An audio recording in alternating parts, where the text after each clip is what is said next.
73வது சங்கீதத்துல முதல் வசனம் வாசிக்கலாம். 73वां भजन संहिता उसके अंदर तीसरा वचन पढ़ेंगे. 73 முதல் வசனம். उसका पहला वचन.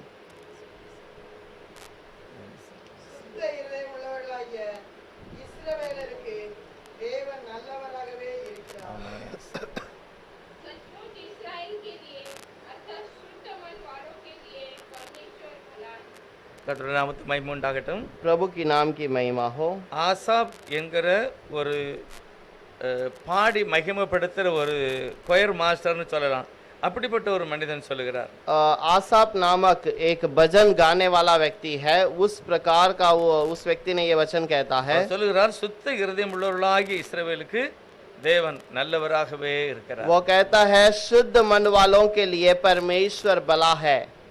எத்தனை பேருக்கு விளங்குது? कितने लोगों को ये समझ आती है? சுத்த இருதயம் உள்ளவர்களுக்கு இஸ்ரவேலருக்கு கர்த்தர் शुद्ध मन वालों के लिए प्रभु भला है. நல்லவராகவே இருக்கிறார். प्रभु भला है. இது சொல்லுகிறது ஆசாப். और इसे कहने वाला आसाप. வேதாகமத்துல ஆகாஸ் அப்படின்னு ஒரு ராஜா இருக்கிறார். और कलाम के अंदर आगास करके एक राजा है. ஆகாப் அப்படின்னு இருக்கு. आहाब करके एक राजा है. ஆசான்னு ஒரு ராஜா இருக்கு. और आसा करके एक राजा है. இவர் ஆசாப். और इसका नाम आसाप.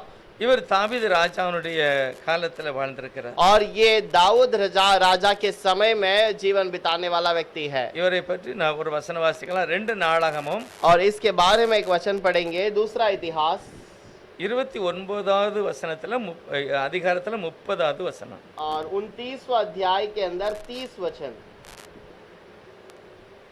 2 நாளாகமும் 29ல. दूसरा इतिहास 29 के अंदर 30. பின்பு எசேக்கியா ராஜாவும் பிரபுக்களும் லேவியரை நோக்கி, நீங்கள் தாவீதும் ஞான திருஷ்டிக்காரனாகிய ஆசாவும் பாடின வார்த்தைகளினால் கர்த்தரை துதியுங்கள் என்றார். அப்பொழுது மகிழ்ச்சியோட துதி செய்து தலை குனிந்து பணிந்து கொண்டார்கள்.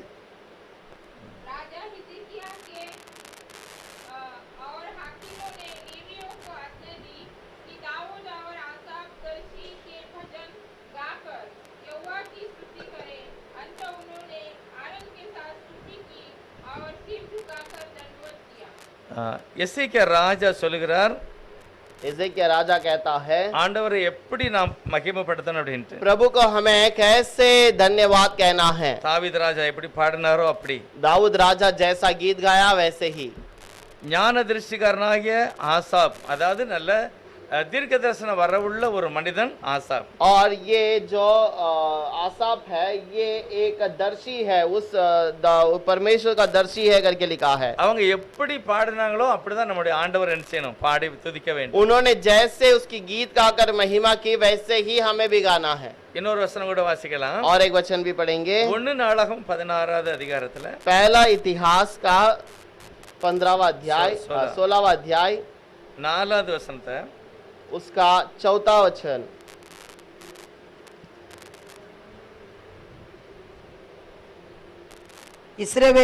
இஸ்ரவேலின் தேவனாகிய கர்த்தரை பிரஸ்தாபம் பண்ணி துதித்து புகழ்கிறதற்கு கர்த்தருடைய பெட்டிக்கு முன் பாடகர் சேவிக்கத்தக்க லேவியரில் சிலரை நியமித்தான். அவர்களில் ஆசாப் தலைவனும் சகரியா அவனுக்கு 2ஆம் தலைவனுமாய் இருந்தான். போதும் போதும்.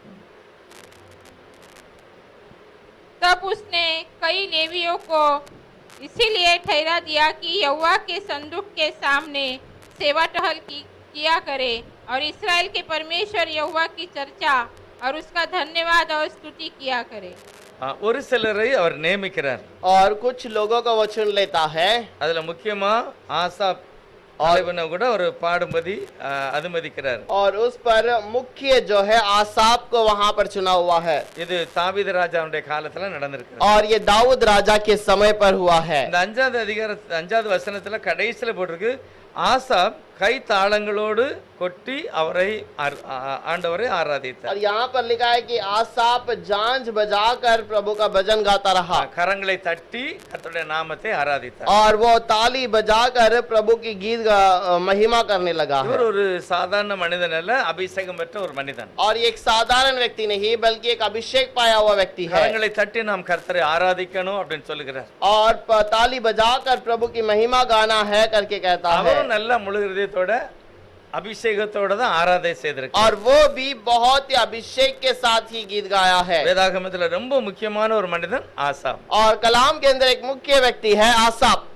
சங்கீதம் 50வது சங்கீதம் அவர் தான் எழுதியிருக்கிறார். 50वां भजन संहिता उसी ने लिखा है। அதுல ஒரு சில வார்த்தைகளை ஆண்டவரே சொன்னது போல கர்த்தருடைய ஆவியினால் நிறைந்து அவர் சொல்லுகிறார். और कुछ बातों को प्रभु ने खुद कहा है, उस प्रकार से वो उसके वचन को कहता है। சங்கீதம் 50ல 50वां भजन संहिता கர்த்தர் சொன்னது போல ஒரு காரியத்தை சொல்லுகிறார். प्रभु कहा हुआ के समान एक शब्द को कहता है। உன் பலிகளின் நிமித்தம் உன்னை கடிந்து கொள்ளேன். 8வது வசனத்துல 8वां वचन में कहता है, मैं तुझ पर तेरी मेल बलि के विषय में दोषी नहीं लगाता। ஆசாப் கர்த்தர் சொல்லுகிற வார்த்தையை சொல்லுகிறார். और आसाप प्रभु के बातों को वो कहता है। உன் தகன பலிகள் எப்பொழுது எனக்கு முன்பாக இருக்கிறது. तेरी होम बलि तो नित्य मेरे लिए चढ़ते हैं। உன் வீட்டிலிருந்து காளையையும் உன் தொழுவத்திலிருந்து ஆட்டு கடாக்களையும் நான் வாங்கி கொள்ளவில்லை. मैं न तो तेरे घर से बैल और न पशुशाला से बकरे लूंगा। இது யார் சொல்றது? ये कौन कहता है? கர்த்தர் சொல்லுகிறதை ஆசாப் சொல்லுகிறார். प्रभु जो कहा है उस बात को आसाप यहाँ पर कहता சகல है। காட்டு ஜீவன்களும் பர்வதங்களில் ஆயிரம் ஆயிரமாய் தெரிகிற மிருகங்கள் எல்லாம் என்னுடையதுதான்.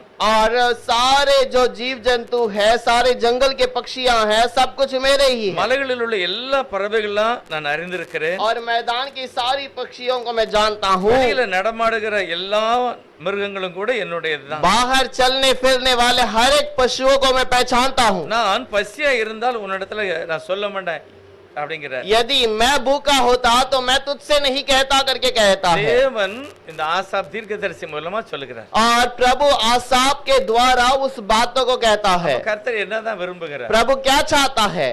அதில் எழுதியிருக்கிறது, उस पर लिखा है, தேவனுக்கு ஸ்தோத்திர பலியிட்டு உன்னதமானவருக்கு உன் பொருத்தனைகளை செலுத்து. और परमेश्वर के लिए होम बलि चढ़ाकर परमेश्वर के लिए तो अपने आप का जो मन्नत मांग। அதாவது மனதார நாம் துதித்து மகிமைப்படுத்த வேண்டும் என்று கர்த்தர் விரும்புகிறார். प्रभु पूरे मन से स्तुति और महिमा करना चाहता है। கடைசி வசனம் சொல்லுது 50ல 50वां वचन में लिखा है, आखिरी वचन, ஸ்தோத்திர பலியிடுகிறவன் என்னை மகிமைப்படுத்துகிறான், தன் வழியை செவ்வாய்ப்படுத்துகிறவனுக்கு தேவனுடைய ரட்சிப்பை வெளிப்படுத்துவேன் என்று சொல்கிறார். अच्छा, ஸ்தோத்திர பலியிடுகிறவன் என்னை மகிமைப்படுத்துகிறான். और धन्यवाद की बलि चढ़ाने वाला मेरी महिमा करता है। தன் வழியை சரி செய்கிறவன் और जो मेरे रास्ते को सही करता है, கர்த்தருடைய ரட்சிப்பை கண்டிப்பா அவன் பெற்றுக்கொள்வான். परमेश्वर की उद्धार को वो जरूर पाता है। தேவன் என்ன சொல்லுகிறாரோ அதை அப்படியே ஆசாப் வந்து சொல்றார். और प्रभु जो चाहता है उस बात को आसाप वहां पर कहता அது है। மட்டுமல்ல, வாழ்க்கையில தன்னுடைய அனுபவத்தோட அவரை ஆராதிக்கிறார். और प्रभु के अपने जीवन में प्रभु को वो अनुभव करता है। ஆராதனை வீரன் அவர் தானே. वो आराधना का जो सेना का अधिपति के समान। இன்னைக்கு நிறைய சபைகள்ல ஆராதனை நடக்கு. आज बहुत सारे कलीसिया में आराधना चलती है। ஆராதனை ரொம்ப முக்கியப்படுத்திருக்காங்க. आराधना को बहुत ही मुख्य स्थान दिया गया है। ஆனா ஆராதனை நடத்தினா என்னெல்லாம் செய்யணும்? लेकिन आराधना चलाना है तो क्या क्या करना है? முடிய நல்லா வளர்த்து தொங்க விடணும். और अच्छा सा बाल को बढ़ाकर लंबा करना है। காதல வளையம் போடணும். और कान में जो ரிங் மாட்டணும். रिंग लगाना है। கிழிஞ்ச துணி या फिर फटा हुआ कपड़ा पहनना है। நல்லா ஆடணும். अच्छा से नाचना गाना है। இதுதான் இன்னைக்கு நிறைய சபைகள்ல ஒரு அடையாளமா இருக்கு. आज यही बात बहुत सारे कलीसिया में आराधना का एक चिन्ह बन गया। ஆடணும் கண்டிப்பா. जरूर नाचना है। பெர்க்மன் செய்ய பாட்டுல கூட ஒருத்தன் கிட்டார் போடுவான் பாருங்க, நல்ல முடி வளர்த்திருப்பான். भाई बर्कमंस के गीत में भी एक व्यक्ति जो गीत गाता है, गिटार बजाता है, वो अच्छा सा बाल को लंबा किया है। ஆனா இப்படிப்பட்டவங்களெல்லாம் உள்ளவே விடக்கூடாது. ऐसे लोगों को अंदर छोड़ना ही नहीं चाहिए। இன்னைக்கு அதுதான் ஆராதனையா, அவன் முடி வளர்த்திருக்கணும். आज वही आराधना है तो लंबा बाल होना चाहिए। நல்ல காதல் எதையாவது போடணும். और कान में कोई उसका जो रिंग लगाना है। எதெல்லாம் போடக்கூடாதோ அப்படிப்பட்ட துணிகளை போடணும். जो जो नहीं पहनना चाहिए वैसे वस्त्र पहनते हैं, கண்டிப்பா கிழிஞ்சிருக்கணும் சட்டை. और जरूर कपड़ा फटा भी होना चाहिए। இது வந்து சாத்தானுடைய ஒரு அந்த அந்த ஆவியோட நிறைந்து அது செய்தான். और ये शैतान की आत्मा उसके अंदर भरपूर है, वैसा कार्य करता है। ஆசாப் சொல்கிறார், கர்த்தர் துதி சொல்லுகிறதை ஸ்தோத்திரத்தை அவர் விரும்புகிறார். और आसाप कहता है प्रभु स्तुति और आराधना को चाहता है। ஆனா அப்படி செய்கிற அந்த ஆட்களை தான் அந்த லூசிபர் தவறான வழியில நடத்துகிறான். और ऐसे व्यक्ति को ही आसाप जो है, जो यहाँ पर वो गलत, शैतान गलत रास्ते पे ले சரி, जाता है। ஆசாப் எப்படிதான் ஆராதிச்சிருப்பார்? आसाप ने कैसे आराधना किया होगा? தாவீது ராஜா எப்படி ஆராதிச்சிருப்பார்? दाऊद राजा ने कैसे आराधना किया? பைபிள் சொல்லுது, ஏபோத் அணிந்தவராக தாவீது ஆர்ப்பரித்தார். और बाइबल में लिखा है कि एपोद पहने हुए दाऊद राजा ने आराधना किया। ஒரு பிரதான ஆசிரியர் கழுத்துல போடுகிற ஒரு ஒரு பிளேட், அதுக்கும் ஏப்போதுன்னு தான் சொல்லுவாங்க. और जो महायाजक अपने छाती पर एक प्लेट लगाते हैं, उसका भी नाम एपोद है। துதி செய்கிறவர்கள் போடுகிற ஒரு ட்ரெஸ்ஸுக்கும் பேரு தான் ஏப்போது. और स्तुति महिमा करने वाले एक वस्त्र पहनते हैं, उसका नाम भी एपोद है। இவர்கள் தேவனை மிகவும் தாழ்மையாக அருமையாக நின்று ஆராதித்தார். और ये लोग प्रभु को पूरे मन से पूरे दिल से आराधना करते हैं। இதுல எழுதியிருக்கிறது, इस पे लिखा है சங்கீதம் நம்ம வாசித்த 1 நாளாகமும் 16வது அதிகாரத்துல पहला इतिहास के अंदर 14वां अध्याय 16वां अध्याय के अंदर 7வது வசனத்தை கொஞ்சம் வாசிக்கலாம். 7वां वचन को पढ़ेंगे।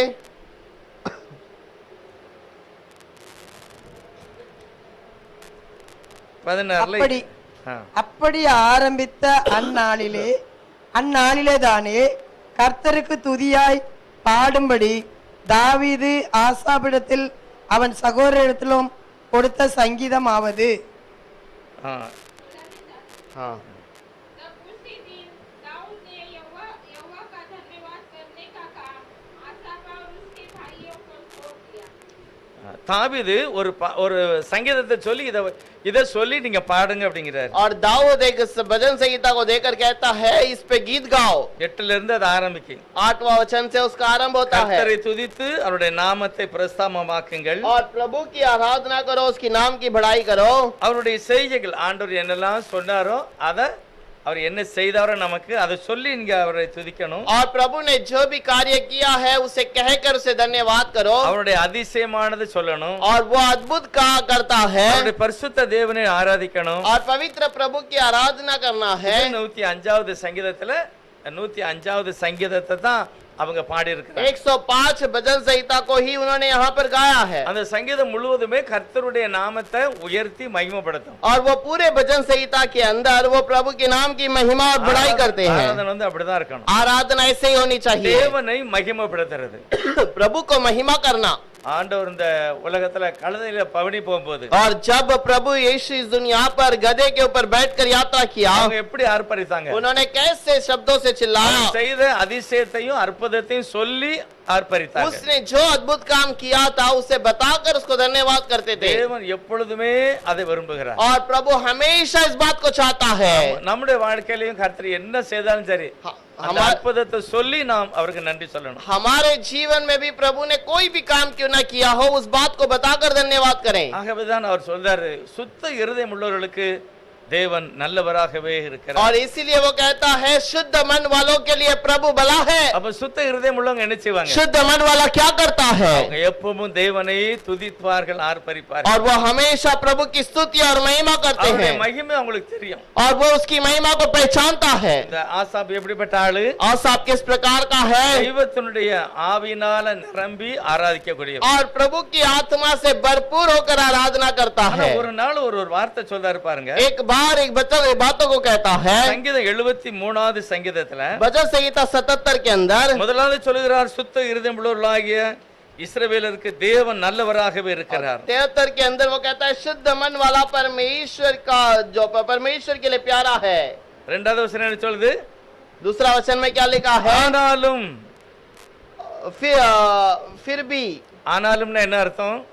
और இப்ப அவரே சந்தேகப்படுற மாதிரி ஒரு வார்த்தை போடுறார். और वहां पर वो भी शंका करने के समान एक बात को कहता है। நல்ல தேவனுடைய மனிதன், और अच्छा प्रभु का व्यक्ति है। தீர்க்கதரிசியை போல அவர் இருக்காருன்னு பைபிள் சொல்லுது. वहां पर क्वेश्चन कहता है कि वो एक दर्शी के समान है।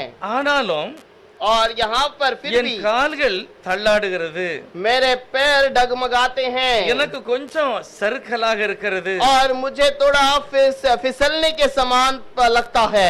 அந்த வசனத்தினுடைய அடிப்படை என்னன்னா, उस वचन का अर्थ क्या है? எல்லாமே நல்லதா இருக்கு, கர்த்தர் நன்மைதான் செய்கிறாரு. और सब कुछ अच्छा है, प्रभु भलाई ही करता है। ஆனா எனக்கு ஏன் அந்த மாதிரி நடக்கு?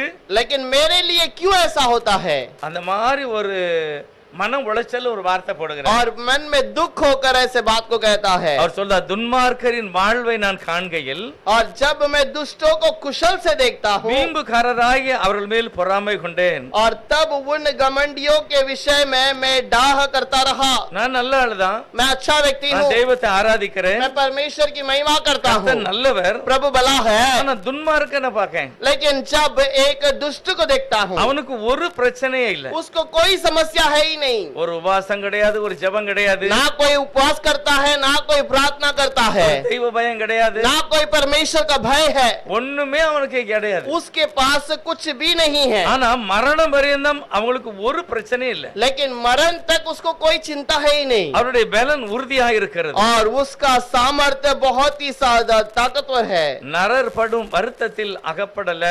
और वो दूसरे जो अच्छे लोग बुराई में पड़ते हैं वैसे कुछ नहीं हुआ। ஆசாப் சொல்றாரு, आसाफ कहता है பக்கத்து வீட்டுல இருக்கான் ஒருத்தன், एक घर के पास में रहता है, அவனுக்கு கடவுள் பயமும் கிடையாது, उसको परमेश्वर का भय है ही नहीं, சபைக்கும் போக மாட்டான், ना कलीसिया में जाता है, ஒண்ணும் கிடையாது, உபாசம் ஒண்ணுமே ना கிடையாது. उपवास नहीं, ना कुछ नहीं, ஆனா அவன் நினைச்சதெல்லாம் நடக்கும். लेकिन वो जो भी मन में सोचता है वो सब उसके लिए ஆனா पूरा होता நான் है। இவ்வளவு பக்தியா இருக்கேன், எனக்கு இந்த लेकिन மாதிரி நடக்கலையே. मैं इतना भक्तिवान हूँ, मेरे जीवन में ऐसा नहीं होता। அதெல்லாம் பார்த்து ஒரு மனசுல ये வேதனைப்படுகிறார், सारे चीजों को देखकर वो मन में दुखित होता है, ரொம்ப துக்கம். वो बहुत दुख होता है। எதனால இப்படி துக்கப்படுதாங்கன்னா, क्यों ऐसा दुख होता है? மற்றவங்களை பார்க்கும்போது அந்த பிரச்சனை வரும். जब दूसरों को हम देखते हैं तब ये समस्या है। அவன் ஒண்ணுமே செய்யலையே, நல்லா இருக்கானே, वो तो कुछ नहीं किया फिर भी भला है। நமக்கு ஒரு சைக்கிள் கூட வாங்க முடியலையே, हम तो एक साइकिल भी नहीं खरीद அவன் पाते, நல்ல வீடு வாங்குதான், वो अच्छा सा घर लेता நல்ல है, கார் வாங்குதான், अच्छा सा कार लेता है, எதெல்லாம் நினைக்கிறாதுன்னு அதெல்லாம் जो நடந்துட்டு भी இருக்கு. वो मन में विचार करता है सब कुछ खरीद लेता है। 7வது வசனம் சொல்லுகிறது, 7वां वचन में लिखा அவருடைய है, கண்கள் கொழுப்பினால்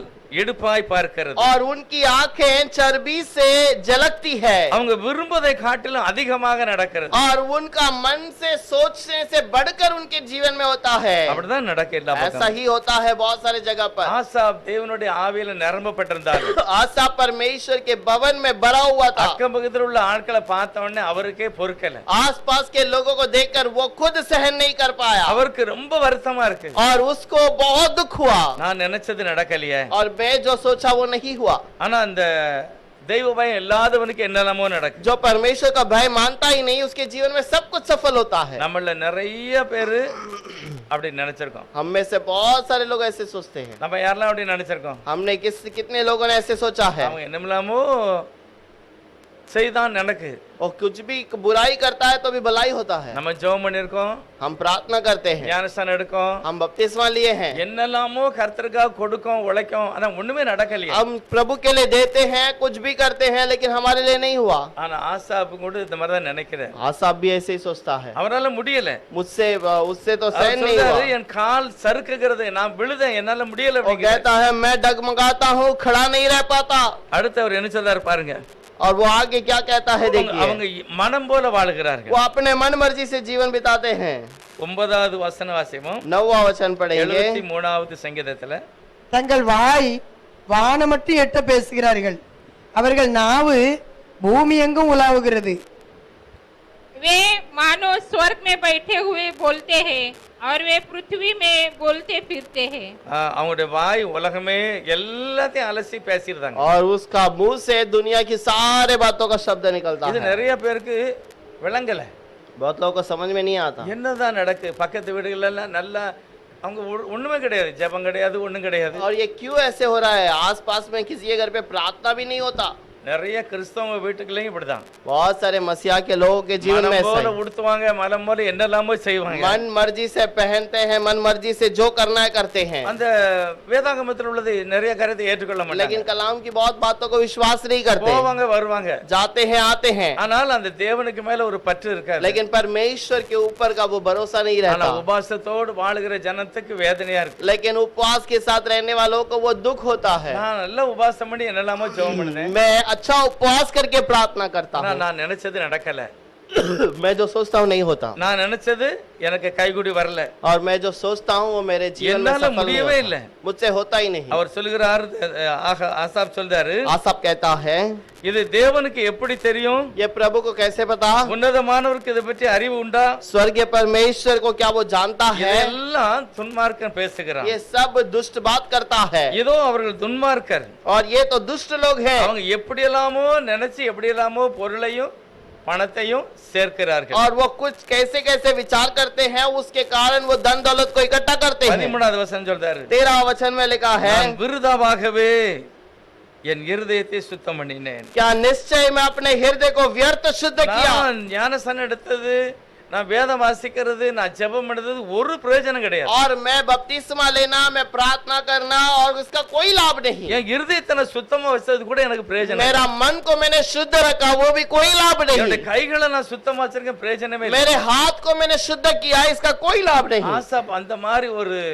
அங்கலாய்ப்பு. आसाप उतना दुख होता है, உலகத்தை பார்க்கும்போது அந்த மாதிரி அவர் நினைக்கிறார். दुनिया को देखने के समय पर वह वैसे सोचता है। நிறைய பேர் இப்படித்தான் நினைக்காங்க. बहुत सारे लोग ऐसे ही सोचते உலகம் हैं। இப்படி இருக்கு, दुनिया ऐसी है, நான் இப்படி எல்லாம் செய்தேன், பிரயாசப்படுறேன், எனக்கு ஒண்ணுமே நடக்கல. मैं ऐसे ऐसे काम करता हूँ, क्यों नहीं हो पाता? 14வது வசனம் சொல்லுகிறார், 14 वचन में लिखा है, நாள்தோறும் நான் வாதிக்கப்பட்டும் और दिन भर में मार खाता आया हूँ, காலைதோறும் நான் தண்டிக்கப்படுகிறேன். और प्रति भोर को मेरा ताड़ना அடி, होती है, நிறைய அடி விழுது எனக்கு.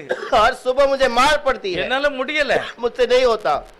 ஆனா துன்மார்க்கனுடைய வாழ்வை நான் பார்க்கும்போது लेकिन அது जब ரொம்ப செழிப்பா எப்படி எல்லாமோ போய்கிட்டு இருக்கு. दुष्ट के जीवन को देखता हूँ तो वो फसल और फलदारी रहता है। ஒரு ஊழியக்காரர் சொல்றாரு, एक सेवक कहता है, நம்ம தான் அனுபவிக்கல, நம்ம பிள்ளைகளாத அனுபவிக்கணும். हम तो अनुभव नहीं किए, हमारे बच्चे तो उसे अनुभव करें। அவங்க எல்லாம் நல்லா இருக்காங்க. वो लोग अच्छे हैं, இப்படி எல்லாம் யோசிக்கிறவங்க செயல்படுறவங்க நல்லா இருக்காங்க. और ऐसे सोचने वाले, मन में विचार करने वाले अच्छे हैं। ஆனா உத்தமமாக வாழ நினைக்கிறவங்களுக்கு தான் பிரச்சனை. लेकिन उत्तम हृदय से रहने वालों को तकलीफ है। ஆசாப் பாருங்க, சாதாரண மனுஷன் இல்ல, நல்ல அபிஷேகம் உள்ள ஆளுதான். आसाप एक अच्छा सा एक व्यक्ति है, இதெல்லாம் பார்த்து அவருக்கு ஒரு நல்லா இல்ல. और ये सब देखकर उसको अच्छा नहीं लगता। நான் விருதாவாகவே என் இருதயத்தை சுத்தம் பண்ணினேன். क्या मैं व्यर्थ अपने मन को शुद्ध किया? நான் தான் தினமும் காலை எழும்பி கொஞ்ச நேரம் அவருடைய பாதத்துல உட்கார்ந்தது, ஜெபம் பண்ணது, தப்பா பேசக்கூடாது, தப்பா நினைக்க கூடாது, இப்படியெல்லாம் நான் நினைக்கிறேன். நான் और मैं सुबह सुबह उठकर सोचता हूँ गलत नहीं करना है, गलत बातों को नहीं बोलना है, गलत विचार नहीं करना என் है। கைகளை நான் சுத்தம் பண்ண, இதெல்லாம் வீணா போச்சு. मेरे हाथ को मैंने शुद्ध किया, ये सब व्यर्थ हो गया। பிள்ளைகள் நினைச்சதை வாங்கி கொடுக்க முடியல. मैं अपने बच्चे सोचते थे वो लेकर नहीं दिया, ஆனா துன்மார்க்கம் அப்படி இல்ல. लेकिन दुष्ट ऐसा नहीं। அவருடைய பிள்ளைகள் எல்லாம் செழிப்பா இருக்கிறது. उसके बच्चे सारे चीजों में फलदारी। இன்னொரு இடத்துல சொல்லுகிறார், அந்த மிருக ஜீவன் எல்லாம் பலிகை பெருகுது. और उसके घर के अंदर के पशुओं सब बढ़कर बढ़ते हैं, எல்லாமே பெருகுது. सब कुछ बढ़ते हैं, ஆனா எனக்கு அப்படி இல்ல. लेकिन मेरा वैसा नहीं। இதெல்லாம் யோசித்த உடனே ये सब सोचने के बाद 16வது வசனத்துல அவர் சொல்லுகிறார், 16 वचन में वो कहता है, இதெல்லாம் நான் யோசிக்க ஆரம்பித்தேன். और ये सब मैं विचार करना शुरू किया, இதெல்லாம் அறியும்படி யோசித்தேன். और ये सब विचार करके நான் தேவனுடைய பரிசுத்த ஸ்தலத்துக்குள் பிரவேசித்து परमेश्वर के पवित्र स्थान में मैं पहुंच गया, அப்படியே உட்கார்ந்துட்டேன். கர்த்தருடைய பாதத்துல போய் உட்கார்ந்துட்டேன். और वैसे ही प्रभु के समूह में बैठ गया। என்னதான் நடக்க ஆண்டவரே? मैं देखता हूँ क्या होता பக்தி है प्रभु, இல்லாதவன் எப்படியோ இருக்கான், और निर्भक्ति वाला कैसे कैसे रहता है, பக்தியா இருக்கிற எனக்கு ஒண்ணுமே और நடக்க जो भक्तिवान हूँ मेरे जीवन में ऐसा होता है। ஆகவே தேவ சமூகத்துல உட்கார்ந்து इसलिए प्रभु के समूह में बैठकर அப்படியே அவருடைய முடிவை நான் கவனித்தேன். मैं उसके अंत को देखा, அவங்களோட முடிவுனா துன்மார்க்கனுடைய முடிவை நான் கவனித்து பார்த்தேன். उनका जो अंत को मतलब दुष्ट लोगों का अंत को मैंने देखा, நிச்சயமாகவே நீர் அவர்களை சறுக்கலான இடங்களை நிறுத்துகிறீர். और निश्चय तो उसे ऐसे स्थान पर खड़ा करता है जहां से वो फिसल कर गिरता है, பக்தி இல்லாதவன் அவன் சறுக்கலான இடத்துல இருக்கிறான். और जो भक्तिहीन है वो फिसलने वाले स्थान पर खड़ा அவனுடைய रहता வாழ்க்கை है, நல்லா இல்ல. उसका जीवन अच्छा नहीं। ஆசாப் சொல்றாரு, आसाप कहता है, எனக்கு ஒரே டென்ஷனா இருந்தது, मुझे बहुत चिंता हुआ, இதெல்லாம் பார்த்த உடனே எனக்கு பிடிக்கல. और ये सारी चीजें देखने के बाद मुझे अच्छा न ஆனா लगा, தெய்வ சமூகத்துல நான் உட்கார்ந்துட்டேன். लेकिन प्रभु के समूह में बैठ गया। என்னதான் நடக்கு தெய்வமே, எனக்கு ஒண்ணுமே புரியல. मैं पूछता हूँ प्रभु क्या हो रहा அவர் है, யோசித்து பார்க்கும்போதுதான் और जब उसने सोच कर देखा அவர்களுடைய முடிவு, उनका अंत, பக்தி இல்லாதவனுடைய முடிவு, जो भक्ति निर्बुद्धि का अंत है, தேவனை அறியணும்னு ஆசை இல்லாதவனுடைய முடிவு எப்படி இருக்கான்? जो प्रभु को जानना नहीं जानता है उसका अंत कैसा हुआ, அது நிச்சயமா சறுக்கலான இடத்துல இருக்கிறார். वो जरूर एक फिसलने वाले स्थान पर है, அவங்களுடைய முடிவு சரியில்லை. उसका अंत सही नहीं। 19வது வசனம் சொல்லுகிறது, और 19वां वचन में लिखा அவர்கள் ஒரு है, நிமிஷத்துல எவ்வளவாய் பாழாய் போகிறார்கள். और वो एक क्षण भर में कैसे बुराई में गिर जाते हैं, பயங்கரமான அழிவையும் நிர்மூலமும் அவங்களுக்கு நடக்கிறது. और बहुत बड़ा बुराई और बहुत बुरे काम उसके जीवन में होते हैं। என்னெல்லாமோ நடக்கு. क्या क्या होता है? தவறான வழியில வருகிற பைசாவானாலும் சரி எதுனாலும் சரி, गलत रास्ते पे आने वाला पैसा क्यों ना हो या कोई भी चीजें क्यों ना हो, எப்படி நடந்தாலும் சரி, कैसे भी क्यों ना आए, வாழ்க்கையில நிறைய துக்கத்தை அனுபவித்து ஒரு சர்க்கலான இடத்துல நிற்கிறாங்க. वो उसके जीवन के अनुभव तो करता है, लेकिन वो एक फिसल कर गिरने वाले स्थान पर खड़ा है। இவர் ஆவியில நிறைந்து நிறைய காரியத்தை பேசுகிறார். ये आत्मा में भरकर बहुत बातों को कहता है। 74வது சங்கீதம் பார்த்தீங்கன்னா, இயேசுநாதர் காலத்துல நடக்க போகிற ஒரு காரியத்தை கூட அவர் அபிஷேகத்துல और பேசுகிறார். 74 के अंदर वो प्रभु यीशु के जीवन में होने वाली बातों के बारे में कहता है। ஆண்டவரே, நீ சம்பாதித்த அந்த சபையை கொஞ்சம் நினைச்சு பாருங்க. हे प्रभु, तूने जो कमाया उस कलीसिया को याद कर। ஆண்டவருடைய அபிஷேகத்தோடு சொல்கிறார். और वो प्रभु के अभिषेक से कहता है। இயேசு கிறிஸ்துனுடைய சிலுவை மரணத்துக்கு பிறகு, यीशु मसीह के उस क्रूस के मरण के बाद அவருடைய உயிர்த்தெழுதலுக்கு பிறகு, और उसके पुनर्दान के बाद, நமக்கு எல்லாரும் தெரியும், 70 வருஷம் கழிஞ்ச பிறகு और 70 साल के बाद हम सब जानते हैं, எருசலேம் தேசம் அழிக்கப்பட்டது. जब यरूशलेम देश नाश किया गया, எருசலேம் தேவாலயம் தீக்கரையானது. और यरूशलेम का जो जो स्थान है वो नाश किया गया, அங்க தவறான கொடிகளை நட்டினார்கள். और गलत झंडे को गाड़े गए, தவறான ஒரு ஆராதனை ஸ்தலம் கட்டிட்டான். और गलत जो आराधना का स्थान भी बांधा गया। ஆசாப் சொல்கிறார் 74வது சங்கீதத்துல, आसाफ 74 के अंदर भजन संहिता में நடக்க कहता है, போகிறதும் எழுதியிருக்கிறார். और जो हुआ है वो बात को कहता है। 4வது வசனத்துல, 4वां वचन पर, உம்முடைய சத்துருக்கள் உம்முடைய ஆலயத்துக்குள்ளே கர்ச்சிக்கிறார்கள். तेरे द्रोही तेरे पवित्र स्थान के बीच गरजते रहते தங்கள் हैं, கொடிகளை அங்க அடையாளமாய் நட்டுகிறார்கள். उन्होंने अपनी ही ध्वजाओं को चिन्ह ठहराया है। 7வது வசனம் சொல்லுது, பரிசுத்த ஸ்தலத்தை அக்கினிக்கு இரையாக்கினார்கள். 7वां वचन में लिखा है, उन्होंने पवित्र स्थान को आग के झोंके में डाल दिया। அவருடைய நாமத்தை அந்த நாமத்தை நாம மாசமா இருந்த இடத்தை அழிச்சு और அசுத்தப்படுத்தினார். तेरे नाम के निवास स्थान को उन्होंने अशुद्ध कर डाला है। இதெல்லாம் இயேசுநாதருடைய காலத்துக்கு பிறகுதான் நடந்தது. ये सब यीशु मसीह के समय के बाद हुआ, ஆனா பரிசுத்த ஆவியினால் நிறைந்து அவர் தீர்க்க தரிசனமாய் பேசியிருக்கிறார். लेकिन पवित्र आत्मा में भरकर वो भविष्यवाणी कहता है। ஒவ்வொரு நாளும் அங்கலாய்ப்போட வாழ்ந்த ஒரு தேவனுடைய மனிதன். और हर एक दिन दुख के साथ जीवन बिताने वाला व्यक्ति, அவரு இதெல்லாம் கர்த்தருடைய சமூகத்துல உட்கார்ந்து யோசிக்கிறாரு. ये सारी बातों को प्रभु के समूह में बैठकर सोचता ஆண்டவரே, है, இது எனக்கு விளங்கலையே, எப்படி இந்த மாதிரி எல்லாம் நடக்க அப்படின்னு. हे प्रभु, ये मुझे समझ नहीं आता, ये सब कैसे हुआ। துன்மார்க்கனுக்கும் பரிசுத்தவானுக்கும் நடக்கிற வித்தியாசத்தை நிறைய பேரு கவனிக்கிறாங்க. और दुष्ट को और बुरे लोगों के जीवन में जो होता है उसको देखते हैं அது लोग, நல்லது மாதிரியே இருக்கு. वो दिखने में तो अच्छा है। சிலருக்கு அது என்ன செய்யுது, அப்படியாவது நம்ம வாழ்ந்தமில்லையே நினைக்காங்க. कुछ लोग सोचते हैं मैं ऐसा ही जीवन बिताया क्यों नहीं, ஆனா கர்த்தருடைய சம்பத்தை சேர்க்கும் நாளில தான் விளங்கும். लेकिन जब प्रभु अपने जो कमाई हुए चीज को जब उठाता है तब पता ஆண்டவர் चलेगा। வரும்போதுதான் துன்மார்க்கனுக்கும் நீதிமானுக்குள்ள வித்தியாசத்தை உலகம் காண முடியும். और जब प्रभु आएगा उसी दिन वो पता चलेगा और अच्छा और बुराई लोगों के बीच में का अंतर। கர்த்தரை ஏற்றுக்கொண்டவர்கள் பாக்கியவான்கள். इसलिए प्रभु को जो स्वीकारे हम वो धन्य हैं। அதான் சொல்றாரு, சுத்த இருதயம் உள்ளவர்களுக்கு கர்த்தர் நல்லவராகவே वही இருக்கிறார். कहता है, शुद्ध मन वालों के लिए प्रभु भला है। கர்த்தரை தெய்வமாய் கொண்ட ஜனம் உண்மையிலேயே பாக்கியம் உள்ளது. प्रभु को जो स्वीकार किए हैं वो लोग जरूर धन्य அவங்க हैं। அப்படியே இருந்துட மாட்டாங்க, கண்டிப்பா தேவன் அவர்களை உயர்த்துகிறார். ये लोग ऐसे ही रहेंगे नहीं, प्रभु जरूर उन्हें ऊंचा करता है। ஆண்டவர் இஸ்ரவேல் ஜனங்களை பார்த்து அப்படிதான் சொன்னார். प्रभु इस्राएलियों को देखकर कहता है, பூமியில எந்த கடையாந்திரத்துல நீ போய் குடியிருந்தாலும், और पृथ्वी पर तो किसी भी छोर में क्या क्यों ना रहे, உன்னுடைய பாவத்து நிமித்தம் எவ்வளவு தெய்வத்தை விட்டு நீ தூரம் तू போனாலும், प्रभु को छोड़कर तेरे पाप से कितना भी दूर क्यों ना रहे, ஆனா நீ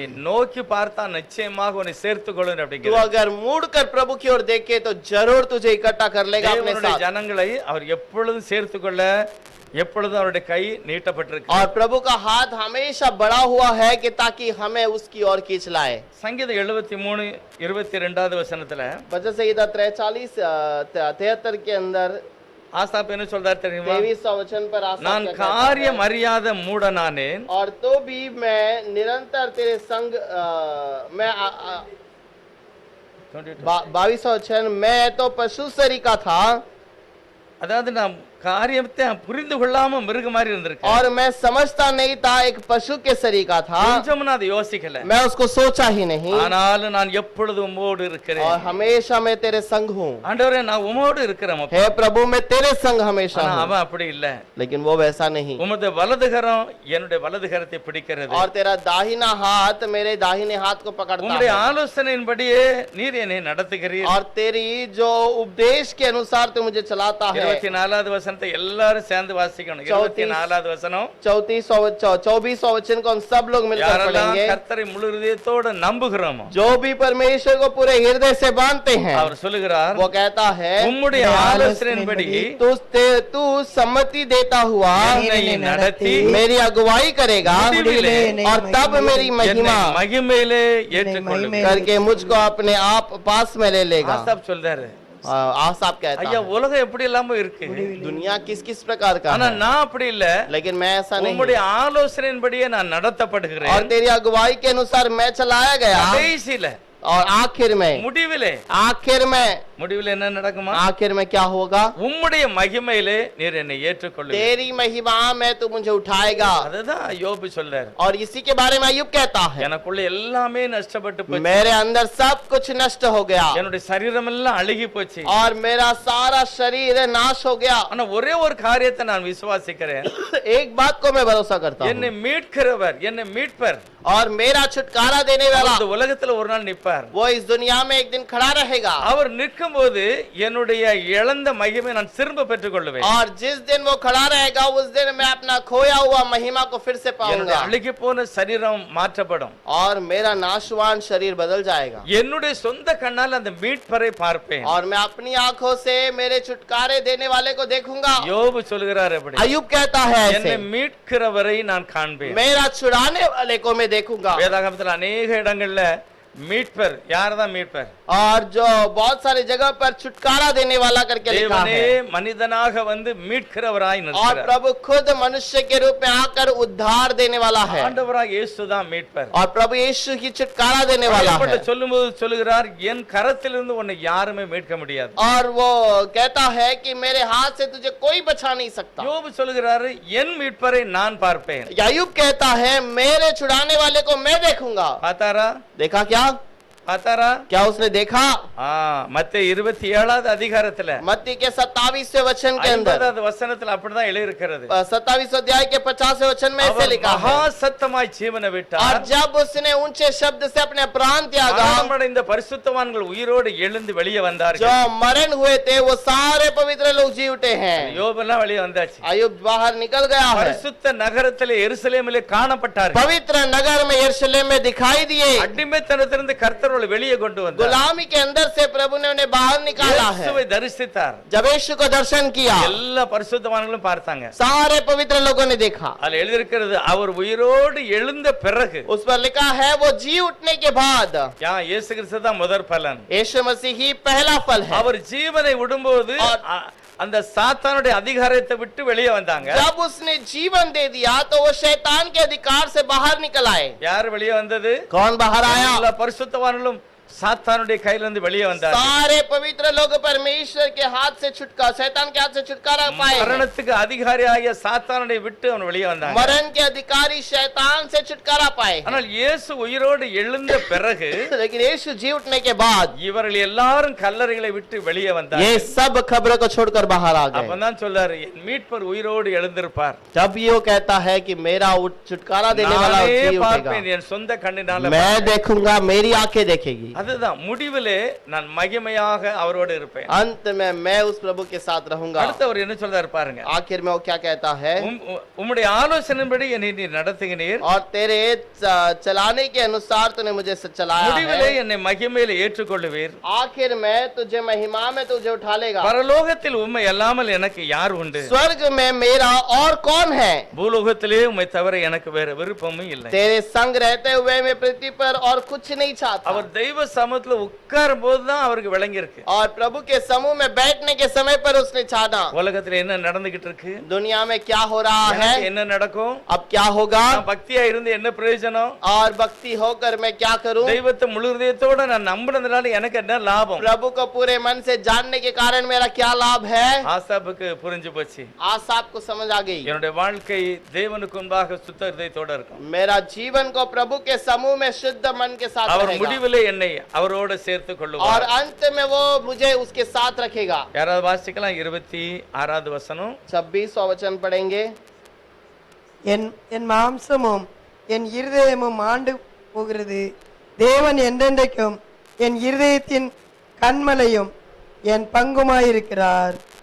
मेरे हृदय और मेरा मन दोनों तो हार गए हैं, परंतु परमेश्वर सर्वदा के लिए मेरा भाग और मेरा हृदय की चट्टान बना है। அவர் எப்போதும் என்னோட கூட இருக்கிறார், वो हमेशा मेरे साथ है, அவர் எனக்கு கண்மலையாக இருக்கிறார். और वो मेरे लिए चट्टान है, என்னுடைய மாம்சம் இருதயமும் மாண்டு போகிறது, और मेरा शरीर और मेरा जो देह जो है नाश हो जाता है, தேவன் என்னோட கூட लेकिन இருக்கிறார். परमेश्वर मेरा संग है। கடைசியில் என்ன நடக்குதா, आखिर में क्या होता है, இதோ உம்மை விட்டு தூரம் போகிற ஜனங்கள் எல்லாம் நாசம் அடைவார், और तुझसे जो दूर भागते हैं वो नाश किए जाते हैं। அவளை எல்லாம் தேவன் ஒரு நாள் சங்கரிக்க போகிறார். उन सारे लोगों को प्रभु नाश करता है, ஆனால் கர்த்தரை அண்டிக் கொள்ளுகிறவர்களுக்கு, लेकिन जो प्रभु को पकड़े रहते हैं, அவரை அண்டிக் கொள்ளுகிற எனக்கோ தேவனே எனக்கு நன்மையாக செய்வார். और जो उसको पकड़े रहते हैं मुझको वो भलाई करता है। நான் உமது கிரிகளிலெல்லாம் சொல்லி வரும்படி, और मैं तेरे सारे कार्यों को बता कर आने நான் के உம்மை लिए பாடி மகிமைப்படுத்துவேன் அப்படின்னு சொல்லி मैं आपको गीत गाकर महिमा करूंगा। தேவனை சார்ந்திருக்கிற ஜனங்களுக்கு கர்த்தர் கொடுக்கிற ஒரு ஆசீர்வாதம். प्रभु के साथ भरोसे पे रहने वालों को प्रभु देने वाली एक आशीष। யார் ஆண்டவருடைய சமூகத்துல உட்கார்ந்தாங்களோ அவங்களுக்கு தான் விளங்குது. जो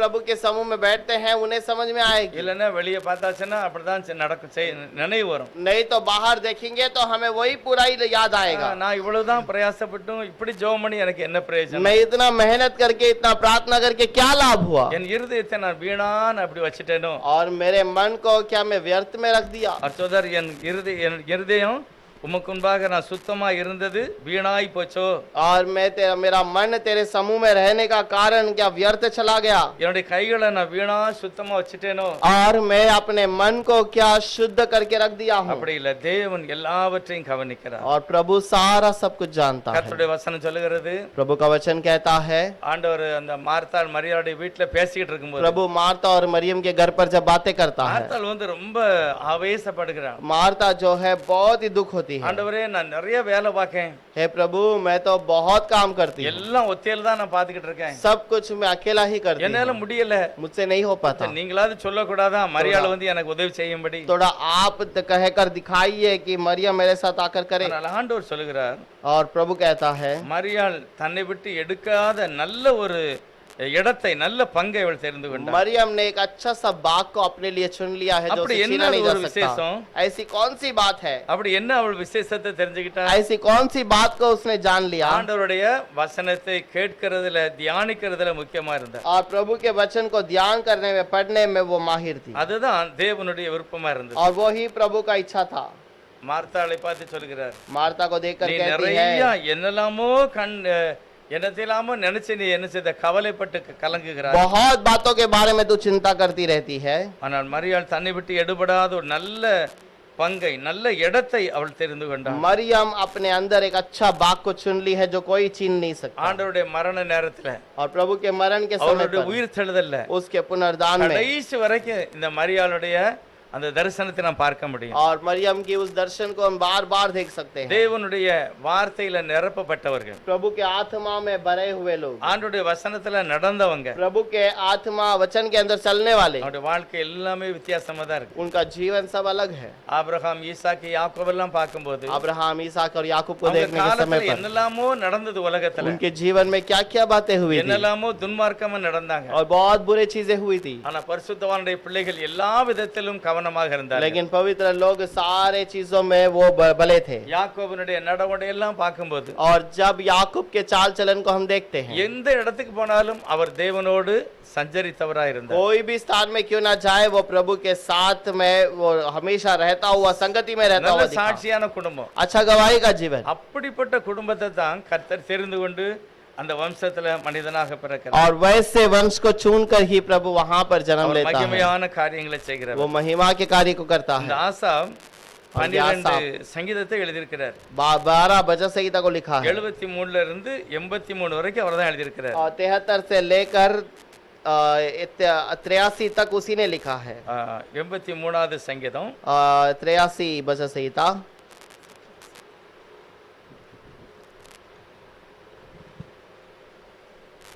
கடைசி 2 வசனத்தை வாசிப்போம். आखिरी 2 वचन पढ़ेंगे। யெகோவா என்னும் நாமத்தையுடைய தேவரீர் ஒருவரே பூமி அனைத்தின் மேலும் உன்னதமானவர் என்று மனுஷர் உணரும்படி அவர்கள் என்றென்றைக்கும் வெட்கி கலங்கி நாணமடைந்து அழிந்து போவார்களாக. इसी से यह जान कि केवल तू ही जिसका नाम यहोवा है सारे पृथ्वी के ऊपर परम प्रधान है. யெகோவா என்கிற ஒரு நாமம் தான் பூமி அனைத்திலும் அது உன்னதமானது, உயர்வானது.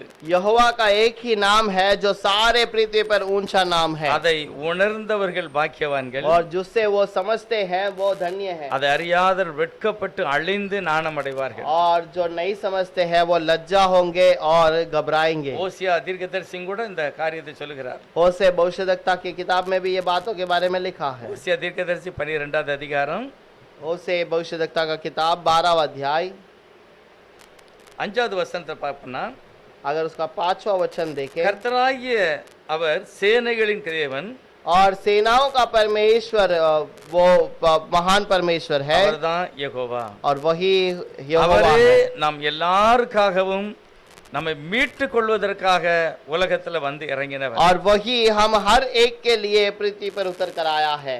தேவன் வல்லமுள்ளவராக மகிமையானவராக இருந்தாலும் और प्रभु महिमा का और सामर्थ वाला होगा तो அவர் भी மாம்சத்தில் வெளிப்பட்ட போது वो मांस में जब प्रकट हुआ அவரை அறிந்து கொண்ட ஜனம், और उसको जानने वाले लोग, அவங்க தான் அந்த இடத்தை பிடிச்சுக்கிட்டாங்க. தேவனுடைய வார்த்தையை பிடித்து கொண்டார்கள். और वही लोग उसके वचन को पकड़ लिए हैं। அவங்கள பற்றி என்ன சொல்கிறாரு? और उनके बारे में क्या कहते வசனத்தை हैं? வாசிக்கிறவன், கேட்கிறவன், உணர்ந்து கொண்டவன். वचन को पढ़ने वाला, ध्यान करने वाला, महसूस करने वाला। அவங்க தான் அந்த வார்த்தையின்படி வாழ்ந்து 100 மடங்கு சாட்சிகளா இருந்தார்கள். और वही लोग वचन के अनुसार जीवन बिताकर 100 गुना फल लाए हैं। பேதுரு கூட சொல்றாரு, पतरस भी कहता है, ஆண்டவரே நான் எல்லாத்தையும் என்னுடைய தொழில் எல்லாத்தையும் விட்டுட்டு உங்களுக்கு பின்னால வந்துட்டேன். हे प्रभु मेरे सारे चीजों को छोड़कर आपके पीछे आ गया, என்னுடைய வியாபாரத்தெல்லாம் விட்டுட்டேன். मेरे सारे काम धंधा को छोड़ दिया, ஆனா எங்களுக்கு என்னதான் கிடைக்கும்? लेकिन मुझे क्या मिलेगा? அவர் உயிரோட இருக்கும்போது அவங்களுக்கு என்ன கிடைச்சது?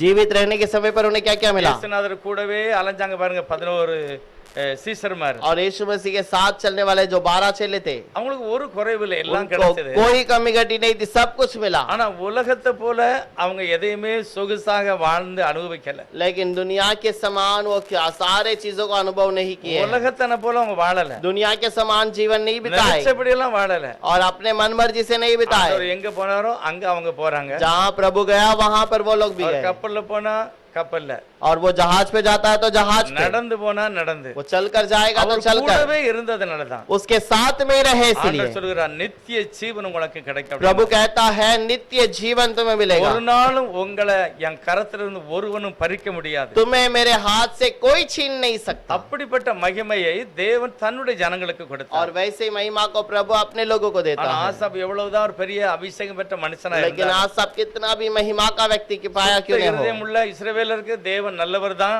शुद्ध मन वालों के लिए प्रभु भला ही है, ஆனா துன்மார்க்கனை பார்க்கும்போது தான் என்னால முடியல. लेकिन दुष्टों को देखने के समय पर मैं सहन नहीं कर पाता। ஆனாலும் தெய்வ சமூகத்துல உட்கார்ந்து அவர் ஆசீர்வாதத்தை எடுத்துக்கொள்கிறார். फिर भी प्रभु के समूह में रहकर वो आशीष को ले लेता சங்கீதம் है। 68வது சங்கீதத்திலையும் பாத்தீங்கன்னா भजन संहिता 62 के अंदर 4வது வசனத்துல और उसके अंदर 4वां தேவனை वचन, பாடி அவருடைய நாமத்தை கீர்த்தனம் பண்ணுங்கள். और प्रभु की महिमा गाकर उसकी नाम को बढ़ाई करो, தாவீது சொல்கிறார். दाऊद कहता அவருடைய है, நாமத்தை நீங்கள் கீதமாக பாட்டாக பாடி மகிமைப்படுத்த வேண்டும். और उसके नाम को गीत के समान गाओ, வனாந்தரங்களில் இருந்து அவர் வருகிறார். और वो जंगल के रास्ते आता है, அவருக்கு தான் நீங்கள் வழியை ஆயத்தப்படுத்த வேண்டும். उसी के लिए रास्ता तैयार करना है। அவர்தான் நம்முடைய தேவன், वही हमारा प्रभु है, அவர்தான் யெகோவா. वही यहोवा है। அவருக்கு முன்பாக நீ களி கூற வேண்டும். उसके समूह में तू आनंदित रहना, அவர்தான் தன்னுடைய ஜனங்களை நேசித்து விடுதலையாக்குகிறார். और वही अपने लोगों को बड़ा बचाएगा और सुरक्षा देगा। தனித்து விடப்பட்டவர்களுக்கு வீடு வாசலை ஏற்படுத்துகிறவர், अकेले रहने वाले को घर सा रहने का स्थान देता है, விதவைகளை ஆதரிக்கிறவர், और वो जो विधवाओं का सहारा देता है, அப்பத்தினால் திருப்தியாக்குகிறவர். और रोटी से तृप्त करता है। இந்த தெய்வத்தை ஆராதிக்கிறதுனால ஒரு மகிமையான ஆசீர்வாதமும் பாதுகாப்பும் இருந்தது. और इस खुदा को आराधना करने के कारण एक बहुत बड़ा सुरक्षा है। அதனால தாவீது சொல்லுகிறாரு, दाऊद कहता है, கர்த்தர் எனக்கு மேய்ப்பராக இருக்கிறார், यहोवा मेरा चरवा है, ஆகவே ஒரு நாள் என்னுடைய வாழ்க்கையில ஒரு குறைவே இல்லை. इसीलिए मुझे कोई कमी घटी नहीं है। தாவீதுனுடைய வாழ்க்கையில எப்பொழுதும் துதியும் ஸ்தோத்திரமும் தான். दाऊद के जीवन में हमेशा स्तुति और महिमा है, அவருடைய வாழ்க்கையில வேதனை வந்தது, और उसके जीवन में तकलीफ आई, எல்லாவற்றை இழந்து நிற்கக்கூடிய சூழ்நிலை எல்லாம் வந்தது, सब कुछ खो देने का एक समय भी आया था, வழியே இல்லாத ஒரு சூழ்நிலை. और जो रास्ता ही नहीं था वैसा एक परिस्थिति, அவருடைய பொருட்கள், அவருடைய மனைவி எல்லாமே இழந்து और நிற்கிறார். उसकी पत्नी, उसके बच्चे, सबको उसने खो दिया। ஆனால் அவர் ஆண்டவரை பார்த்து சொல்லுகிறார், लेकिन प्रभु को देखकर कहता ஆண்டவரே நான் இழந்து போனது எனக்கு திரும்ப தருவீரா? है, प्रभु जो मैंने खो दिया क्या मुझे वापस मिलेगा? அவனை பார்த்து சொன்னார், நீ போ, உனக்கு திரும்ப தருவேன். प्रभु ने कहा तू जा, तुझे मिल जाएगा। இழந்து போனா ஆனால் திரும்ப பெற்றுக்கொண்டான். और खो गया था लेकिन उसे फिर से दोबारा दिया அப்படியே गया, அவன் அந்த துக்கத்துல மூழ்கி போகல, और वो अंदर ऐसे ही डूबा नहीं, கர்த்தருடைய சமூகத்தை நோக்கி பார்க்கிறார். और प्रभु के समूह की ओर देखता நம்ம है। எல்லாரும் அப்படிதான் பார்க்கணும். आज हमें ऐसे ही देखना है, எல்லா சூழ்நிலையிலையும் ஆண்டவருடைய சமூகத்துல உட்கார்ந்துடணும். और सारे परिस्थिति में प्रभु के समूह में बैठ जाना है। அவருடைய பாதத்துல உட்கார்ந்தா நமக்கு என்ன கிடைக்கும்? उसके समूह में बैठेंगे तो क्या நமக்கு मिलेगा? தேவையை கர்த்தர் சந்திப்பார். हमारी जरूरतों को प्रभु पूरा करेगा। பைபிள் அப்படிதான் சொல்லுகிறது. बाइबल में ऐसे लिखा है, என் நாம தரிப்பிக்கப்பட்ட ஜனம் என்னை தங்களை தாழ்த்தும் போது, और जब उसके नाम को पहने हुए लोग उसका अपने आप को नम्र करते हैं, நாம் விரும்புகிறதிலும் அதிகமாக கர்த்தர் நமக்கு தருவார். हमारे सोच विचार से बढ़कर प्रभु हमें देता है। அவருடைய பாதத்துல உட்கார்ந்துடணும் கண்டிப்பா. उसके पैरों तले जरूर बैठ जाना, ஜெபம் பண்ணவங்க प्रार्थना करने।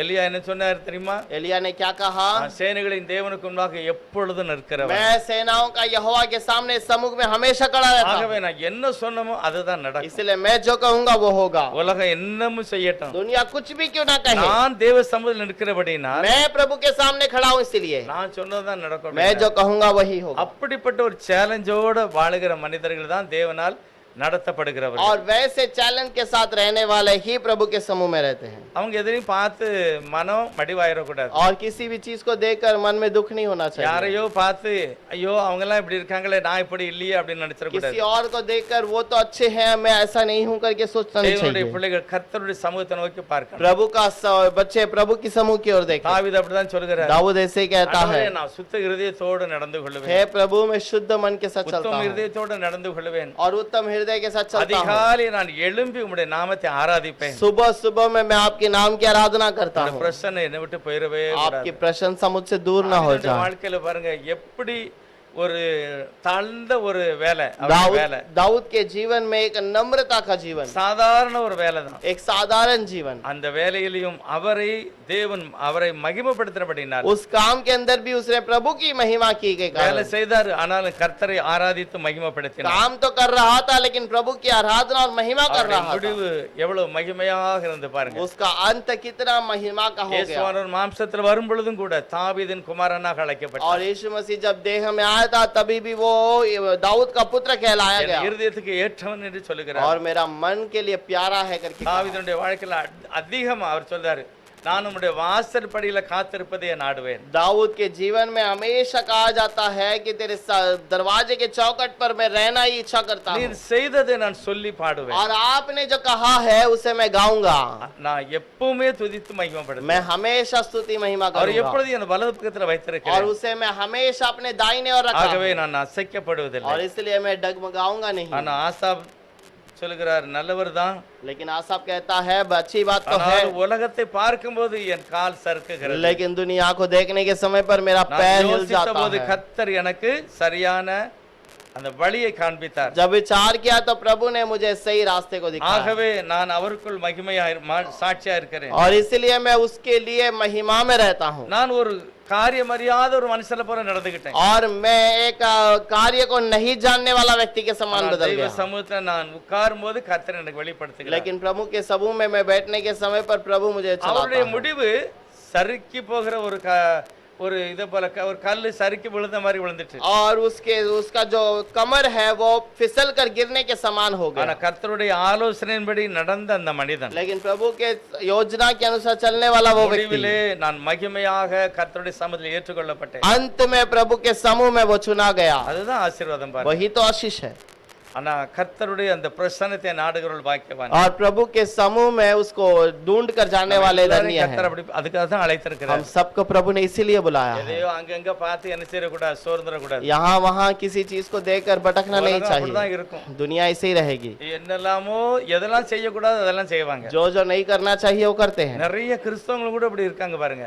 बहुत सारे मसीहा के लोग ऐसे हैं இத பார்த்த உடனே ஒரு சிலருக்கு அது என்ன அவன் மனம் போல இருக்கான், நல்லா தான் இருக்கான். और कुछ लोगों को ऐसे लगता है वो अपने मन मर्जी से रहता है अच्छा तो है நமக்கே அந்த மாதிரி நடக்கல. हमें क्यों ऐसा नहीं हुआ அப்படி இல்ல. தேவனுடைய விருப்பம் அவர் பேதுருல சொல்லும்போது சொல்லுகிறார், पतरस के अंदर कहता है நான் பரிசுத்தர் ஆகவே நீயும் பரிசுத்தமா இருக்கணும், मैं पवित्र हूँ इसलिए तुम भी पवित्र ஆனா रहो எனக்கேற்ற பரிசுத்தம் அப்படின்னு சொல்லுகிறார். लेकिन मुझे जैसा चाहिए वो தேவன் पवित्र விரும்புகிற ஒரு பரிசுத்தம் வசனத்துல இருந்து தான் நமக்கு கிடைக்கும். प्रभु चाहने वाला पवित्रता उसके वचन से ही मिलता அவருடைய है பாதத்துல முழங்கால் போட்டு எல்லாத்தையும் சொல்லிடணும். उसके समूह में प्रार्थना करके सब कुछ कह देना है நேர்த்தியாக நம்ம நடத்துவார். प्रभु हमें सही रास्ते पे चलाएगा அப்படிப்பட்ட மகிமையான சாட்சிகளாய் கர்த்தர் நம்மை ஆசீர்வதிப்பார். वैसे महिमा की गवाही के रूप में प्रभु हमें खड़ा करेगा நம்ம எல்லாரும் ஜெபம் பண்ணலாம். हम सब प्रार्थना करेंगे இந்த காலை வேளையில கர்த்தரை நோக்கி பார்க்கலாம். और इस सुबह के समय में प्रभु की ओर देखेंगे ஆசாப்பை போல கூட நம்ம நினைச்சிருக்கலாம். हम आसाप के समान शायद सोचे होंगे ஆண்டவரே துன்மார்க்கன் எப்படி எல்லாமோ நடக்கான், हे प्रभु दुष्ट कैसे कैसे तो रहता है நினைச்சதெல்லாம் நடக்கு, और वो जो भी सोचता है वो सब எனக்கு कुछ होता நடக்கலையே. है लेकिन मुझे नहीं நான் हुआ எப்படி உம்மை நம்பி இருந்தேன், और मैं कैसे आपके भरोसे ஆனா पे था என்னமோ அது நடக்கல. और मेरे जीवन में ऐसे नहीं ஆனா हुआ கர்த்தர் நம்மளை காண்கிறவர். लेकिन प्रभु से அவர் संभालता சரியான நேரத்தில் நம்ம உயர்த்தி மகிமைப்படுத்துகிறவர். और वो सही समय पर उठाकर चलाता है விசுவாசத்திலே நிலைத்திருப்போம். और मैं विश्वास पे हम रहेंगे பரிசுத்தமுள்ளவருக்கு நன்றி पवित्र சொல்லுகிறோம். प्रभु धन्यवाद காலை வேளையில நாங்களுடைய பாதத்துல தங்கி இருக்கும்போது, सुबह के समय में जब आपके समूह में बैठे வசனத்தை हैं, வாசித்து தியானிக்கும் போது आपके वचन को ध्यान करने के समय पर சீஷர்கள் சொன்னார்கள், और जब उन्होंने कहा ஆண்டவரே உங்களுடைய இருதயம் கொழுந்து விட்டு எரிந்தது. हे प्रभु मेरा हृदय जल उठा है அப்படிப்பட்ட மகிமை ஒவ்வொருவருக்கும் கிடைக்கட்டும். वैसा महिमा हर एक को मिलने दें கர்த்தருடைய பிள்ளைகளுக்கு வேண்டிய ஒரு நன்மையும் குறைவுபடாது. और प्रभु की महिमा हर जगह पर भरपूर रहे பிள்ளைகள் விரும்புகிறதை கர்த்தர் கொடுத்து जो बच्चे ஆசீர்வதிப்பார். चाहते हैं उसे प्रभु आप पूरा कीजिए அப்படியே உம்முடைய பிள்ளைகளை ஆசீர்வதிப்பீராக. और वैसे ही प्रभु आप உம்முடைய आशीष நாமம் कीजिए மகிமைப்படட்டும். आपके नाम की महिमा உம்மை हो। நம்புகிறவர்கள் ஒரு நாள் வெட்கப்படாமல் இருக்க आपके காத்துக்கொள்ளுங்க. ऊपर भरोसा करने वाले कभी शर्मिंदा न हो இயேசு கிறிஸ்து நாமத்தினால பிதாவே. यीशु के नाम से मांगते हैं पिता आमीन நம்ம எல்லாரும் எழுந்திருந்து ஒரு பாட்டு பாடலாம். கத்துக்கணும்.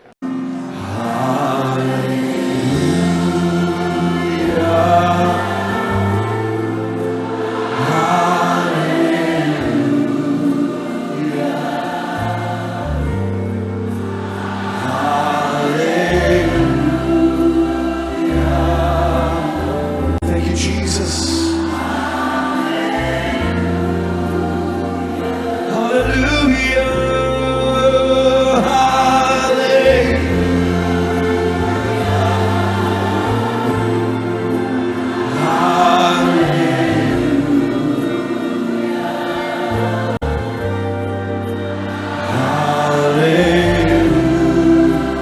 Hallelujah. Hallelujah. Come on, let's sing. Thank you, Jesus.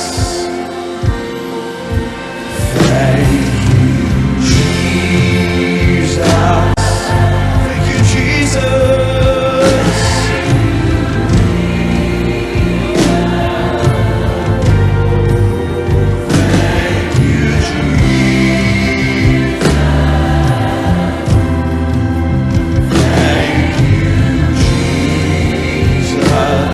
Thank you, Jesus. Thank you, Jesus. Thank you, Jesus. Thank you,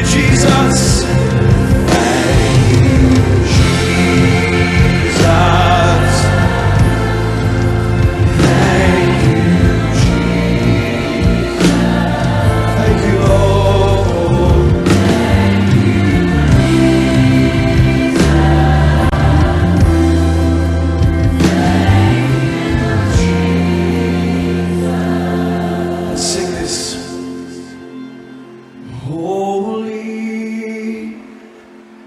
Holy